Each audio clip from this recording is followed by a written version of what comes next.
We should be live. We should be rolling like literally already Oh, right now. okay.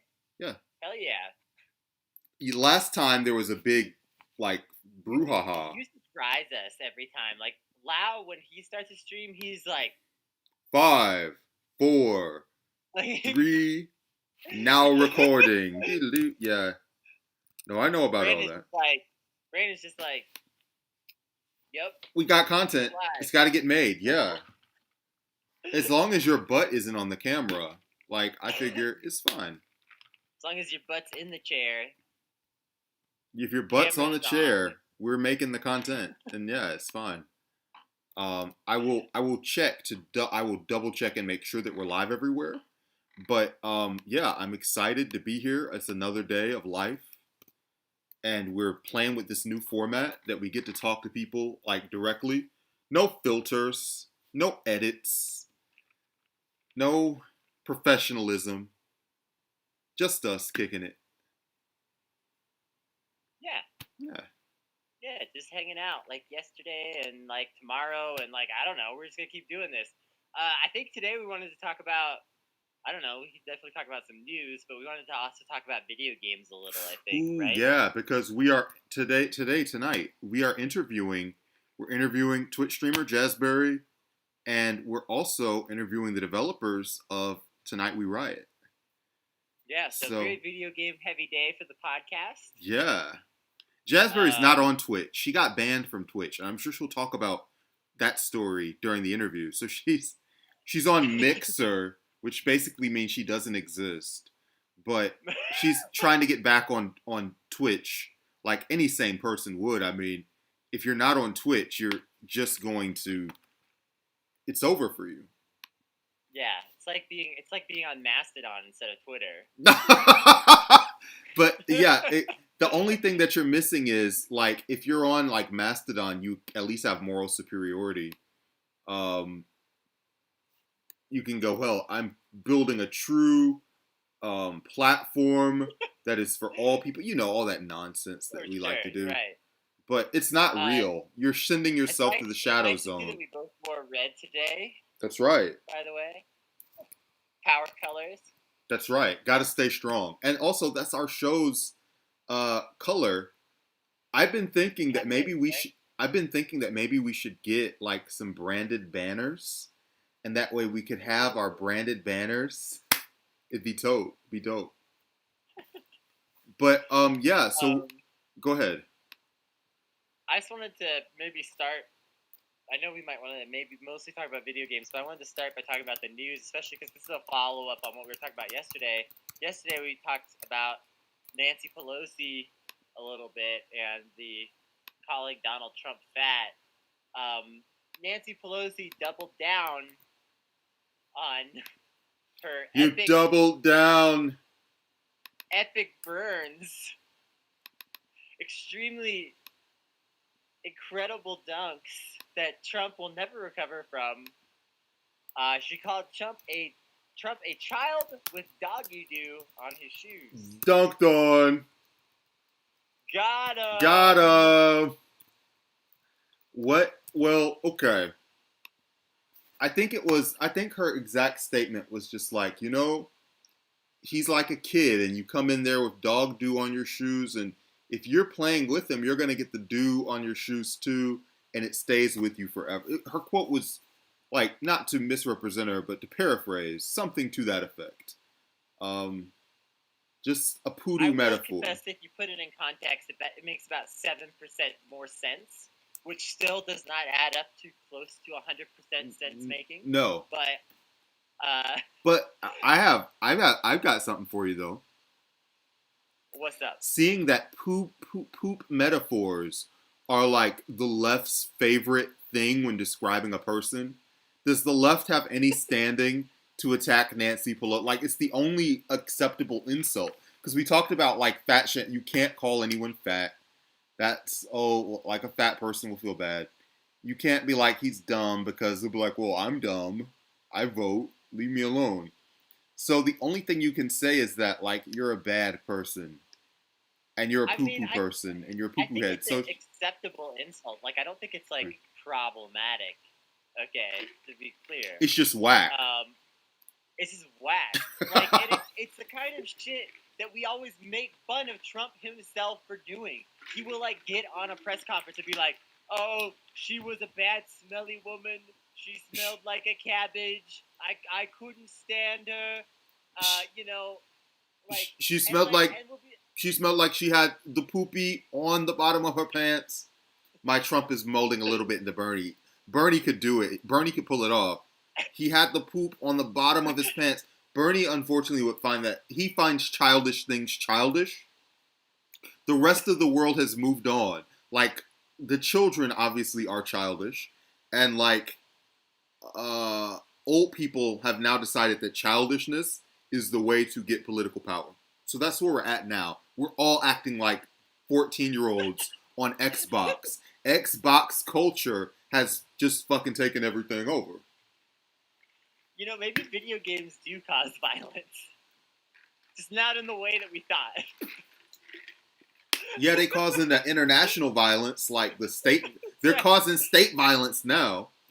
That's right. They don't cause like random shootings, but they do cause international violence. International violence. The international violence movement is real. So, okay. So all that said, and all that exists. What should what can we do to think about this and to get deeper into it? It is whack. I think we agree. Transition to video games because I mentioned video games. Yeah, because there's no good.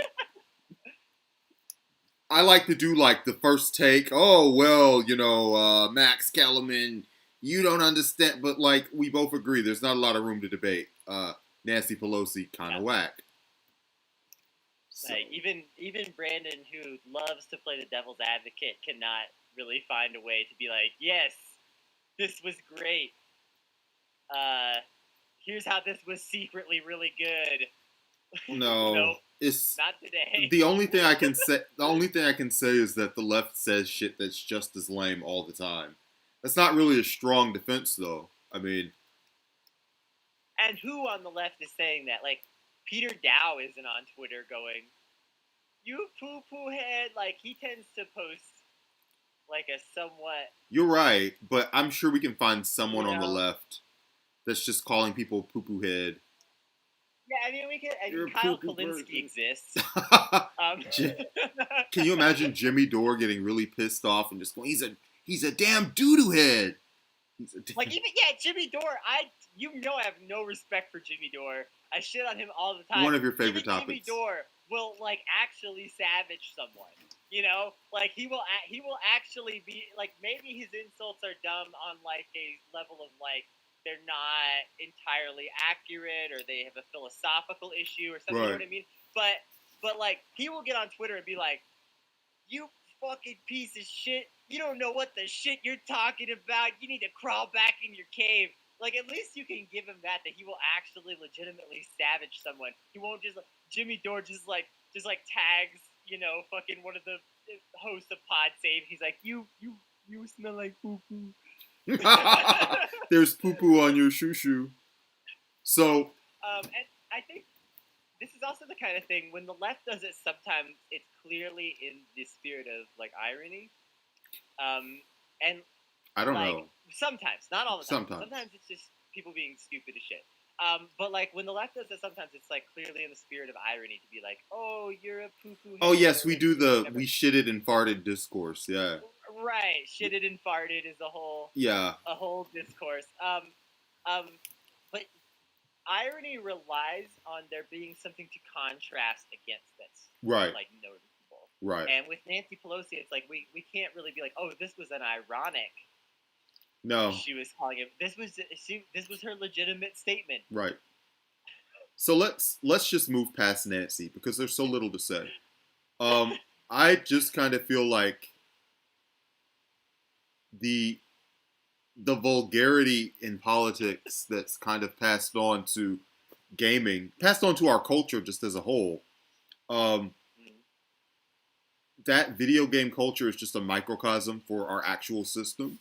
Like, gaming is started out as a very fun hobby, and it still is. You can still find fun in gaming, but it's gotten so creepy and exploitative and degenerate over like the last, I don't know, 8 years. You know, the real problem here is that we don't have a gamer representative in Congress anymore ever since Duncan Hunter got busted for misuse of campaign funds. I actually don't know what you mean. We have AOC and she plays Animal Crossing.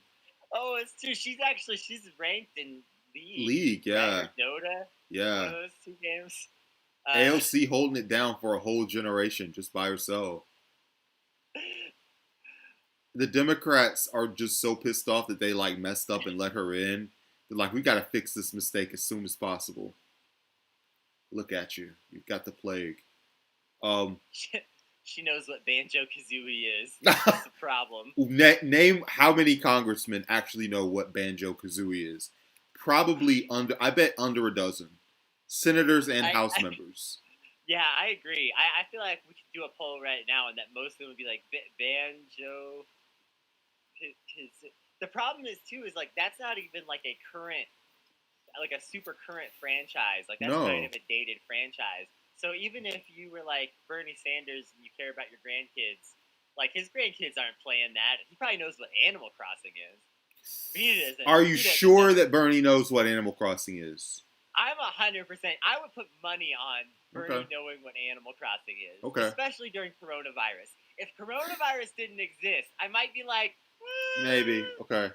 But since coronavirus exists, Bernie is playing Animal Crossing with one of his nephews right now. Yes, very good. I'm going to bring some stuff over to your house now. Your house looks like it needs a few more things. I've got some nice items. I can share them with you. Dan Crenshaw, actually a really big Animal Crossing guy. He's very big into playing it on the Switch because the 3DS version was not working for him. Oh, so with all that said, that was harsh, man. Gotta go there. At least that was better than a Nancy Pelosi dunk, though. Slightly. It had a very long wind up, and we knew where it was going, but it was fine. It's always an eye patch joke with that guy. What other jokes are there to make? He's otherwise just an indistinguishable, like, Republican Twitter. Like, he's basically Joe. If we swapped his feed out for Joey Salads, no one would notice. It would just be like, okay, different Republican. Well, you say that, but that's kind of a specific brand of Republican, you know? Like the Marco Rubios, the Joey Salads. Sir, our liberties are under attack. Yeah, we know that guy. Yeah, you know, gotta drink your own piss to own the libs. So that's Joey Salads. What do you think about the overall video game industry right now? Good, bad, indifferent? I think that the industry has some problems. I do want to say, right, just starting off though, if we're talking about video games, something I was just thinking earlier today is like, there are some things that can make me kind of nostalgic for the past, like just getting older in general. Certain music or films, things like that. But video games, I feel the opposite about. I always play video games now, and I'm like, man, video games are so good. They sucked when I was a kid. Wow, you had good games. Like you were a kid during like PlayStation 2.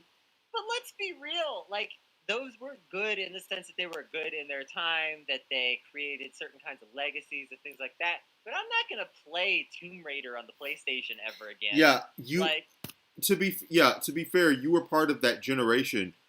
That generation did not age well because those were like the first 3D games.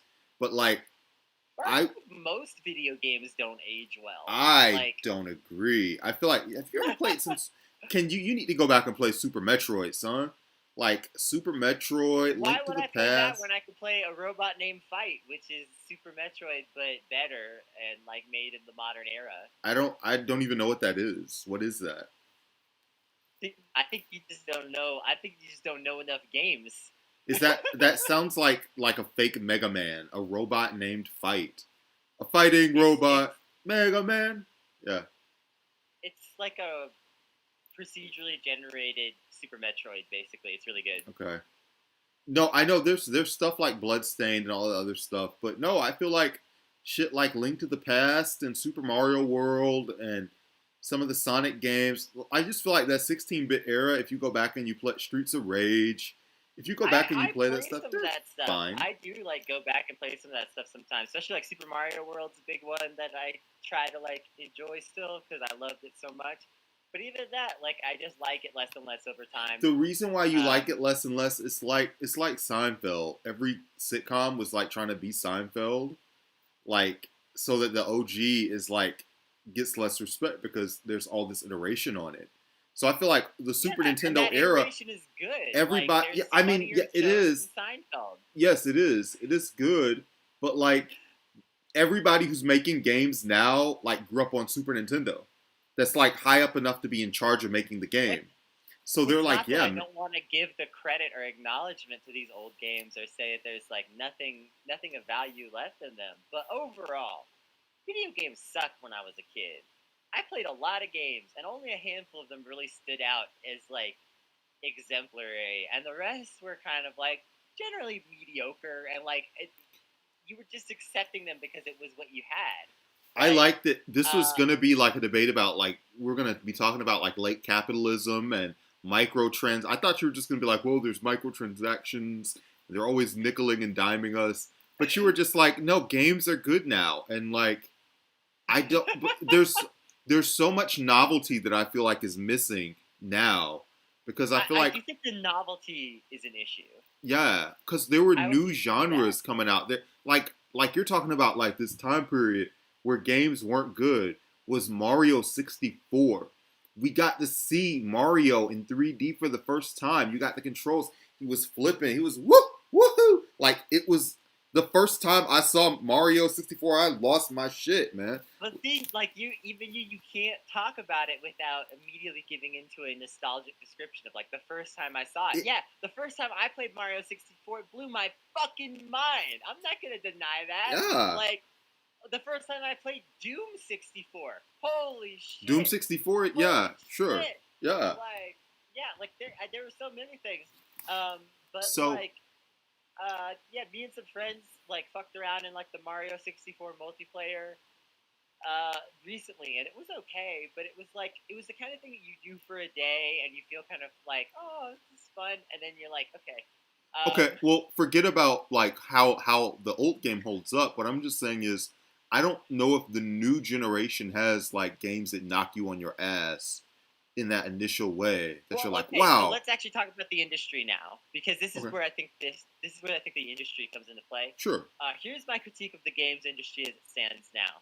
Um, we are in this completely ridiculous situation where large video game companies have grown to these massive sizes in part because of the development standards of games that used to exist that have nothing to do with the way that games are developed now. But that, like, in the past, like, it's like the old story about how Toy Story 1 they had just dozens and dozens of max rendering frames because each frame was rendering over the course of like hours on these individual computers and shit. That's how game development used to be. It used to require you to have like a really high like polished game used to require you to have like literally hundreds of nerds at desks just Grinding. Yeah. going for it, grinding. And that's because the technology was worse. And now we're in this paradoxical situation where you have unbelievably large companies like Blizzard that like can barely turn out a game ever, um, and like they are being like they're direct competition that for like same market share of like the games that they make. Some of the direct competition they have is like companies that are like 12 dudes in Canada that just like made a game. Like Grim Dawn, is like one of the big competitions for Diablo. That's an extremely small team. But if you put Grim Dawn and Diablo 3 side by side, side of them slightly better graphics, it's hard to be like, wow, these are wildly different games, or they have wildly different depth or complexity or scope. You know what I mean? It's like it's basically the same shit. I know what you Um, mean. so I think that there's this ridiculous situation where like these big video game companies are able to sort of like control and fuck with and manipulate the market and cause all these problems. But they're not actually producing games while they're doing that. Yeah, Like very true. they're just fucking with everybody else and then like turning out like one game every 10 years. Fucking Todd Howard just told everybody, don't even ask about Elder Scrolls 6. Don't even ask about that shit, motherfucker. I mean, look, one of the things about Elder Scrolls 6 is just they teased everybody with just having that picture, like, here it comes, because they wanted to, like, end one of their conferences on a high note. So now they're like, after that high note ended, you're getting Fallout 76, you're getting shat on, you're getting that shitty mobile game, they're shitting on you. What else has Fallout made? You're getting Doom Eternal, they just put fucking De Novo in the game. It's just a bad time to be a fan of Bethesda. Just because, like, ever since, absolutely since Fallout 4, but some people would say since before that, it's just been, like, letdown after letdown. Right? So you want something positive to talk about. They're like, well, maybe they won't fuck up Elder Scrolls. Y'all listen to me. Camera. In fact, bring this camera closer to me. Zoom it in. I want you to get my face. All right, thank you. Tilt it up. There you go. I want you at home to understand. The next Elder Scrolls game is going to have microtransactions up the asshole. And the shit is going to play like Fallout 76. It's going to be like some multiplayer, massively online bullshit. And you're going to hate it. The last good game like that, like Skyrim, no one will ever leave that kind of money on the table ever again.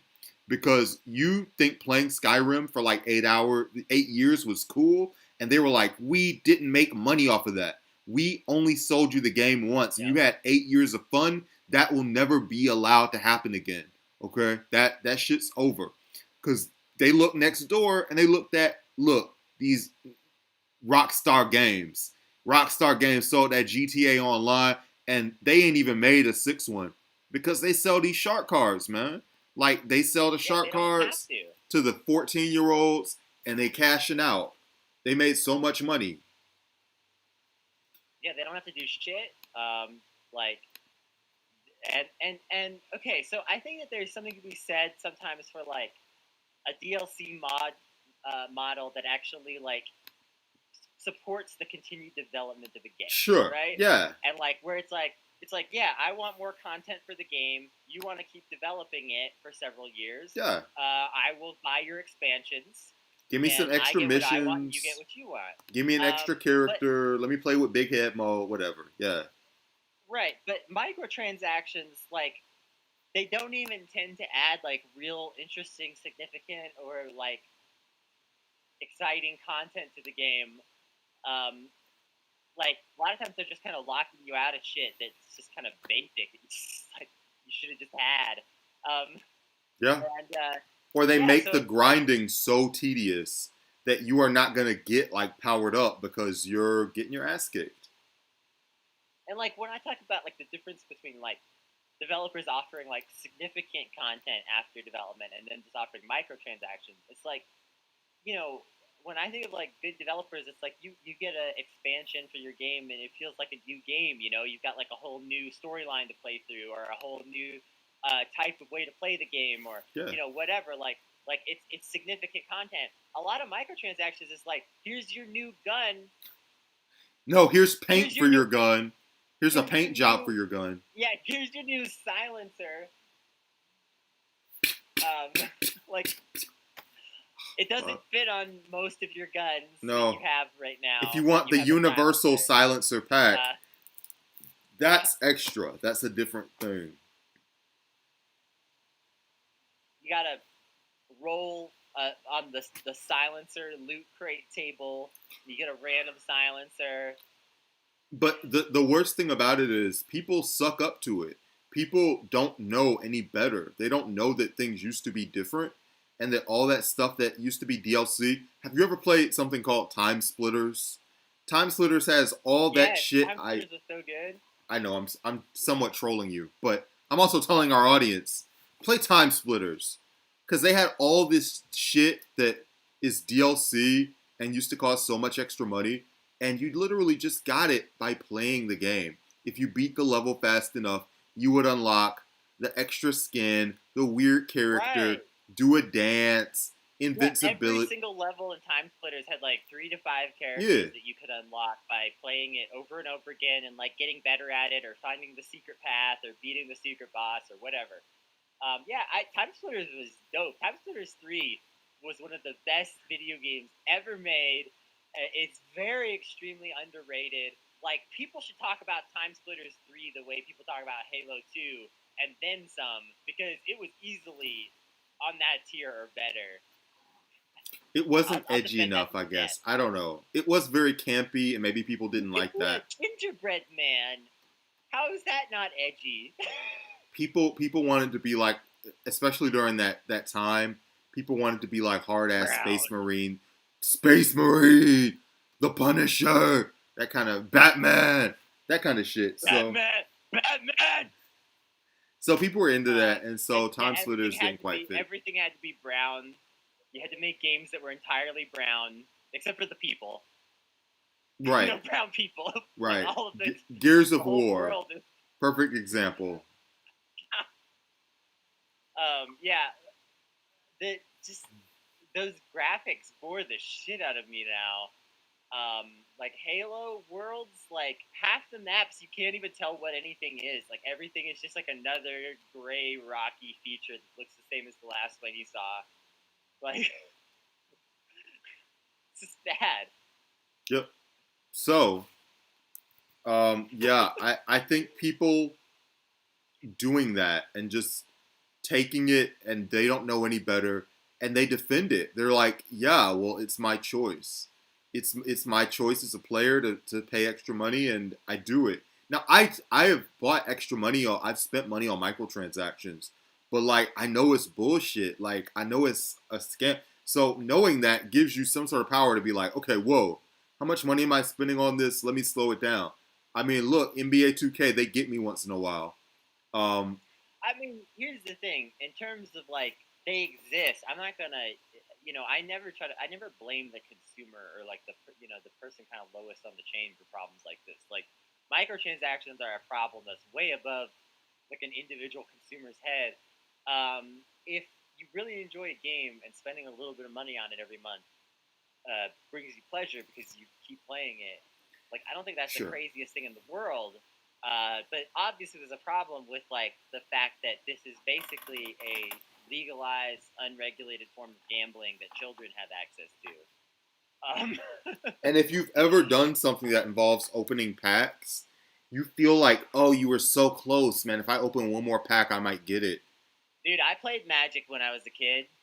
Like Yeah. I know all about fucking child gambling, and like Magic the Gathering, like that was microtransactions before microtransactions. Yo! Um, like and like they didn't regulate that shit then. So do I expect them to regulate microtransactions now? No. Like Magic the Gathering should be not banned in the sense that no one is allowed to play it, but the model that they use should be banned. Like Right. it should not be legal to sell shit to kids that is straight up just gambling and like that. And microtransactions is the same shit. But like I say, that's why I have no faith that it's going anywhere.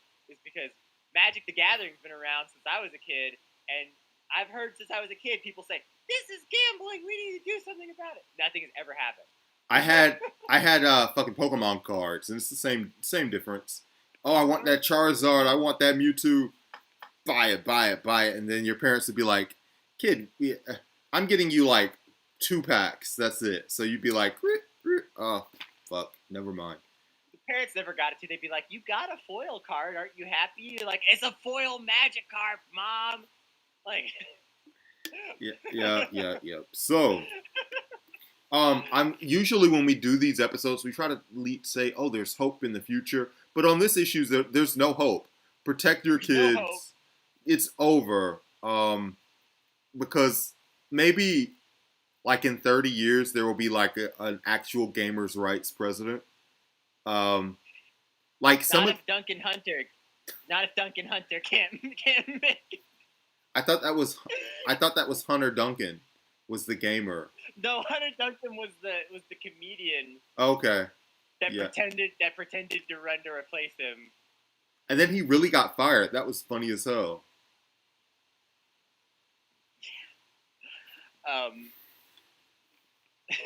So I feel like we've chopped this issue up. Yeah. Hopefully one day we'll have a gamer president. Gamer president win. It's been half an hour. Kennedy, you want to thank our, well, let's just thank all of our patrons. Patreon.com/notsafe. They, for some reason, like, give us money to bullshit about this and be somewhat entertaining. So hopefully we can entertain y'all again and put you through your work day, your drive home, whatever you got going on. And for those of you who haven't seen it, like, sometimes the Patreon does some, like, actually very important stuff. Leia, our half homeless host, has a bed now, thanks to Patreon. This is not a joke. This is not like a... No, it's not bullshit. This is complete real shit. Leia was disowned by her parents for, being a trans leftist zoomer. A story that is as old as time. Song as old as time. Yeah. But seriously, like, she's had a tough shit. Has moved in with a friend in Texas unexpectedly, and it's been a struggle for her. And because of our patrons, we were able to help get her a real bed rather than sleeping on a completely unreasonably shitty cot. If you had seen a comically shitty like, cot. Oh my god! Oh, holy shit! It looks like prisoner of war type of status. Just like no exaggeration. Nobody gives a shit about you if you're sleeping on this thing. Is what it looks like. And so we were like, hey, we give a shit about you. Yeah. Fix this. So again, thank you, patrons. That's patreon.com/notsafe. We will have a new episode of Lots of Guys Have Podcasts these days. Soon. Coming out either late tonight or tomorrow. It might be late. Yeah. But it's coming. And we're gonna listen to podcasts. We do so much. Yo, this is the hardest grinding podcast in all of media. We're recording this. We're doing Lots of Guys Have Podcasts. We're doing Jazzberry. We're interviewing the developers of The Night We Riot. We're doing everything. How are we not blown up even more? All in one day. Yeah, one day. We blow up. We do big things here. Yeah. So stay tuned, lots more content, and we will also be streaming tomorrow. Around this time. Maybe Science of Sleepish stuff? Maybe. We'll see. Yeah, maybe. Yeah, we'll see. Yep. All right.